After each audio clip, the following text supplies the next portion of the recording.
Welcome, here I've got Samsung Galaxy M21 and I'm gonna show you how to activate image stabilization while recording a video at this device. So at first you have to click on the camera button here, and now we are in the standard photo mode, so we have to change it by using the slider to the video mode here.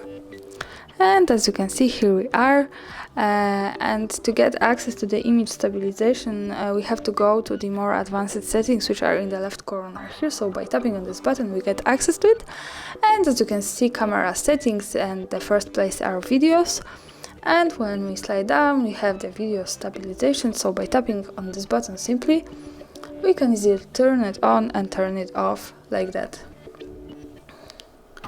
And also the other thing here is that when we want to improve our videos and make it more stable, we can use this button here and turn on the super steady on, and also we can, by tapping this the second time, turn it off easily.